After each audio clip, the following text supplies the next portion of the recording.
Là, de façon plus concrète, évidemment, la question, parce qu'on est toujours un peu premier degré en dehors du fait que ça prend un environnement globalement sain pour avoir des organismes globalement sains, mais des liens directs entre arbre et santé, je vous dirais que de façon globale, la littérature qu'on a sur les liens positifs entre nature et santé, il y a de quoi remplir la salle ici. De tout ordre, hein, dans le bio, psychosocial, et je vous dirais que l'Université de Montréal, l'Université McGill, l'Université du Québec à Montréal sont très proactives dans leur nombre de présentations scientifiques qui démontrent que oui, finalement, le verre est bénéfique pour l'humain à plusieurs égards. Comme je suis un cardiologue, je vais me concentrer sur le cœur. De toute façon, intellectuellement, c'est un peu plus honnête. On se rend compte que, je vous parle de la pollution depuis tout à l'heure, donc on arrive aux arbres, mais que les 5 dernières années surtout, c'est des articles qui ont été publiés dans Nature, Science, dans Cell, donc vraiment de la grosse pointure. On réalise que non seulement il y a la dualité oxygène et carbone, et dioxyde de carbone, O2, CO2 comme échange entre nous et l'arbre, mais surtout, c'est que l'arbre est un fantastique dépollueur. On sait que ça épure les cours d'eau. Par exemple, la ville de New York, on sait qu'elle s'approvisionne au mont Catskill. New York a acheté toutes les forêts autour des lacs du mont Catskills pour s'assurer que la provision d'eau soit pure et puisse alimenter les 10 millions d'habitants. Autrement, ça leur coûterait une usine de filtration au coût d'au bas mot 5 milliards de dollars. Donc, c'est clair que les arbres sont de forts dépollueurs et il y a beaucoup d'études scientifiques qui le démontrent. Ça, c'est joli comme photo. C'est pour un médecin, on se replace vite, c'est la microscopie électronique. Absolument, on regarde nos cellules avec ça. Mais si on va du côté des arbres, puis si on va du côté de qu'est-ce qui se passe, ça, c'est une feuille de vigne vierge. OK, la vigne à 5 feuilles classique, au printemps et à l'automne. Et ce qu'on voit à la surface, c'est toutes les particules fines polluantes qui se sont collées sur les feuilles, faisant littéralement un ménage, littéralement un filtre. Et il y a beaucoup d'actions, par exemple, pour l'ozone, le dioxyde d'azote, les composés organiques volatiles, les particules fines. On se rend compte de façon active et passive que les arbres non seulement attrapent, captent, mais également métabolisent l'air. Alors, c'est littéralement un vrai purificateur d'air. L'autre question aussi environnementale, c'est la question des îlots de chaleur urbains. Et ça, c'est une photo thermographique qui a été faite par satellite par un groupe de géomatiques de l'Université de Montréal et de l'UQAM, le docteur Baudouin-Cavaillard, que d'ailleurs Jérôme a cité tout à l'heure. Puis ce qu'on voit, c'est que c'est les gradients énormes de température lorsqu'on veut identifier les composants des îlots de chaleur urbains. Ça, c'est donc Ville-Saint-Laurent, une belle journée de juin 2005, Parc urbain, 23 degrés, le Golfe, 27 degrés, résidentiel faiblement végétalisé, 31 degrés, l'industriel, 40 degrés. Donc, on voit qu'il y a 16 degrés Celsius de différence selon que vous êtes en plein béton ou du côté vert. Et en quoi c'est important? Mais s'il y a un épisode de canicule par-dessus ça, bien là, on vient d'amplifier vraiment cette hausse de température. C'est pour ça qu'à Paris, en 2003, lors de la grande canicule, il y a eu autant de morts. Paris, c'est une dalle de béton, littéralement. Ils sont en train de replanter 1 million d'arbres au moment où on se parle. Et puis ça a été très étudié. Ici, on a notre grande région de Montréal, vue par Baudouin et Cavaillard. Partout où on a vu apparaître des îlots de chaleur urbains, c'est les nouveaux points rouges. Ils ont demandé à leurs doctorants d'étudier, quels sont les facteurs qui les ont amenés, puis ils étaient très simples. Ça, c'est les endroits où on a coupé des arbres, là où il y a eu le plus de dégradation. Donc, vous avez une corrélation absolument parfaite. Vous coupez un arbre, vous créez un îlot de chaleur urbain.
Concernant l'environnement, puis c'est ce que je vais essayer de vous démontrer à quel point c'est important en santé cardiovasculaire, à quel point ça n'était pas connu, mais comme c'est maintenant de plus en plus, la science est au rendez-vous. Qu'est-ce que c'est la contribution environnementale aux maladies au Canada. Et ça a été fait des travaux à l'Université de Colombie-Britannique par David Boyd, déjà publié depuis 2008. Donc, on pourrait actualiser ces chiffres. Mais on estime que l'environnement est responsable d'un total de 20 000 décès en excès, dont 5 à 11 000 décès cardiovasculaires, dont 33 à 67 000 hospitalisations cardiaques, 1,5 million de journées d'hospitalisation cardiaque pour 9,1 milliards de dollars. Je pense que c'est un enjeu public significatif qui n'est pas suffisamment connu.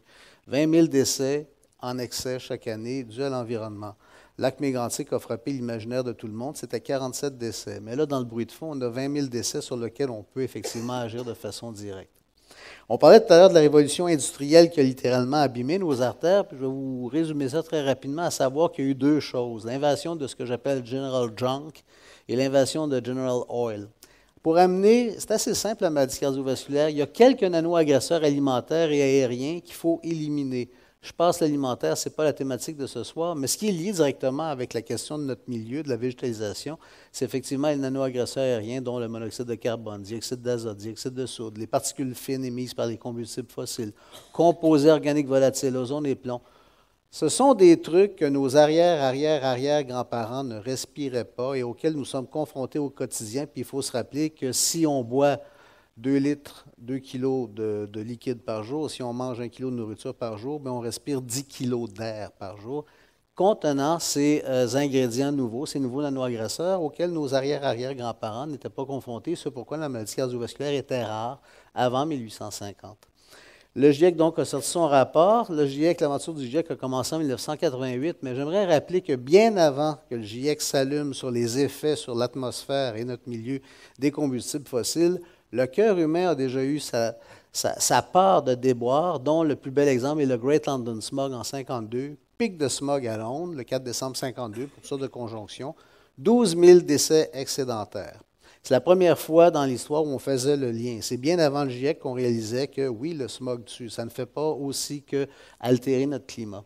Et ça, c'est une diapositive que je trouve extrêmement éloquente, qui a été publiée en 2009, puis qui suit le taux de pollution à Londres de 1958 à 1972 et qui les corrèle avec le nombre de mortalités. Puis c'est pas compliqué. Donnez-moi votre taux de pollution du jour et je vais vous dire combien il va y avoir de décès.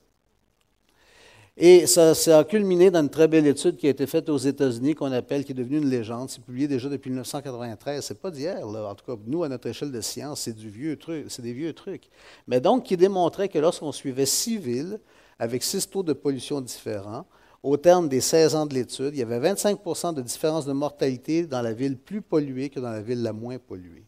Et pour la première fois, on se rendait compte que la partie cardio-respiratoire, cardio-pulmonaire, cardiovasculaire, c'était plus de la moitié de ces décès-là, ce qui était un sacré réveil pour les cardiologues. D'ailleurs, concernant les polluants à grande échelle, on se rend compte qu'il y a des taux de différence monumentales, c'est pour ça que je disais que la cardiologie, c'est une spécialité environnementale, des taux de différence monumentales de polluants. Et ça aussi, ça va attirer mon attention à voir ces différences-là. Je vous avais montré tantôt les différences entre l'Europe, la Suisse, l'Autriche. Mais si on met ça sur le sur le plan purement géographique, les taux de mortalité cardiovasculaire, ils sont plus bas au sud et plus on monte au nord, plus ils s'élèvent. Ils sont plus bas à l'ouest et plus on va à l'ouest, plus ils s'élèvent. Si on posait l'hypothèse, est-ce que ça pourrait être lié au taux de polluants de ces régions-là à l'échelle d'un continent, en se disant que le gradient du sud au nord, bon, c'est sûr que le sud, il y a la diète méditerranéenne, il y a l'huile d'olive, il y a le vin rouge. Mais on pourrait dire aussi, au nord, il y a une dynamique qu'on connaît bien, nous autres au Canada, il chauffe l'hiver parce qu'il fait froid. Et c'est à 80 dans notre économie actuelle avec des combustibles fossiles. La deuxième chose aussi comme différence avec le gradient d'ouest en est, c'est que les vents, ils poussent d'ouest vers l'est, les vents dominants. Donc au début, c'est peu pollué et on pousse et on refoule la pollution sur le côté est. Puis enfin, on sait bien que dans l'Europe de l'Ouest, les mesures anti-pollution sont beaucoup plus strictes, en Suisse, en France par exemple, qu'en Pologne ou dans l'ex-Union soviétique, où là, il n'y en a pas de mesures environnementales. C'est le gros pétrole lourd, c'est le gros mazout, c'est la grosse usine à charbon. Ça, je posais ça comme une hypothèse, jusqu'à temps que je fasse une présentation à un groupe d'Environnement Canada, des PhD, des météorologues. Tout à coup, un des types, le Dr David Ménard, pour le citer, il regarde ça, il se lève, s'en va dans son bureau, puis il revient avec une édition d'un rapport de l'Agence spatiale européenne qui montre ceci. C'est l'Europe, je l'ai remis à peu près à la même échelle, mais ici, ce qu'on montre là-dessus, c'est les taux d'épisodes de pollution. Alors, en bleu foncé, c'est bas, et plus on va vers le rouge, plus c'est élevé. Puis on remarque également ce gradient-là, à savoir que d'ouest en est et que du sud au nord, on a pratiquement une corrélation entre les taux de polluants et les taux de mortalité cardiovasculaire à l'échelle d'un continent. Et ce n'était pas la première fois que ça a été documenté. Des Américains ont fait exactement la même étude. C'est publié depuis 2006 dans une de nos Bibles en cardiologie, Circulation Research, où vous avez ici les taux de particules fines émises par les combustibles fossiles, mesurés aux États-Unis. Vert foncé, c'est bas pour aller vers le rouge où c'est élevé. Puis vous comprenez que le rouge ici, c'est Los Angeles. Ici, c'est les usines à charbon. Et d'ailleurs, je rappelle que les usines à charbon envoient leurs émanations sur le Canada. Montréal, d'ailleurs, 60 de sa pollution au total est extra-frontalière, vient de l'extérieur. Puis vous avez exactement la même corrélation où en bleu foncé, c'est le bas taux de mortalité excédentaire vers un haut taux de mortalité excédentaire, puis vous avez une recomposition à l'échelle d'un continent. Donc, ça, c'est pour donner finalement la part des choses dans la question de la pollution atmosphérique. Il y a au moins 500 publications scientifiques qui nous apprennent que plus le taux de polluants monte, plus monte le taux de calcification artérielle, thrombophlébite, arythmie maligne, mort subite, infarctus aigu et AVC. C'est seulement dans les dernières années qu'on reconnaît que l'environnement est un facteur de risque massif.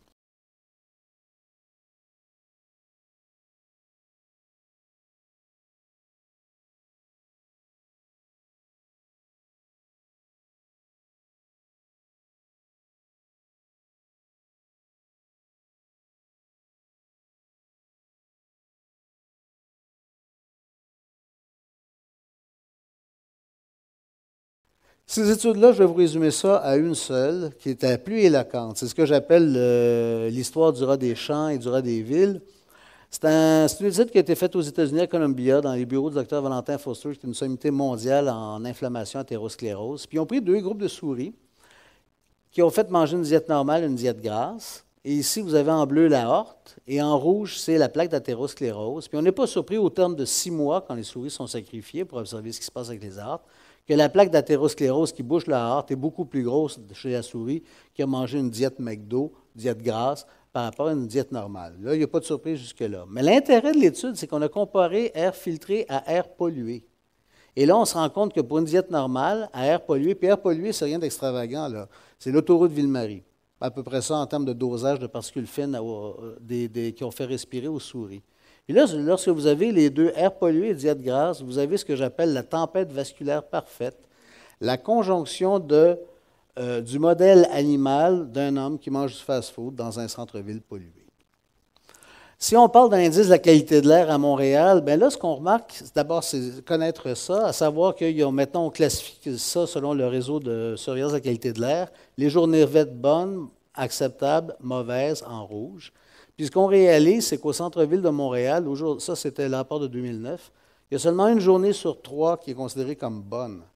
2 sur 3 sont soit passables, soit mauvaises, 40 journées mauvaises. Heureusement, l'année dernière, c'est nettement amélioré.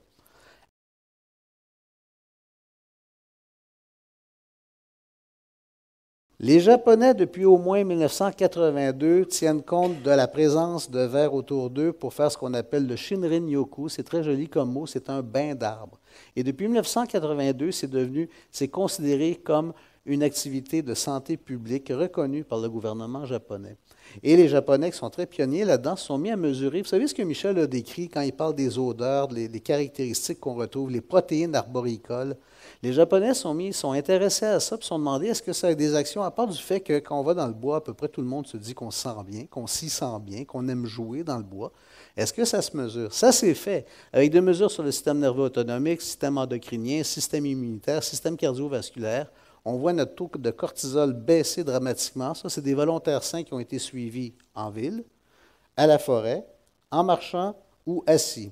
Et dans tous les cas, le taux de cortisol plasmatique, donc l'hormone de stress de combat, s'abaisse en forêt, que vous marchiez ou que vous soyez assis. Votre fréquence cardiaque s'abaisse et votre pression artérielle s'abaisse. Ça, c'est l'effet d'un gros médicament. Donc, au total, on pourrait dire, si on veut intégrer ça de façon globale en termes de santé cardio-environnementale, que si une cité décide d'éradiquer les nanoagresseurs aériens, c'est-à-dire gras trans, excès de sel, fructose, glucose, acide phosphorique, etc., puis il n'y en a pas tellement, c'est simplement ceux-là qui sont éliminés. Les nanoagresseurs aériens, c'est-à-dire de se tourner vers des énergies vertes pour diminuer le plus rapidement possible, pour des considérations de santé, les combustibles fossiles, en plus des cataclysmes que le GIEC nous annonce, et qu'une cité promeut un milieu actif et vert, cette cité peut observer une réduction de 25 à 75 de morbidité cardiovasculaire.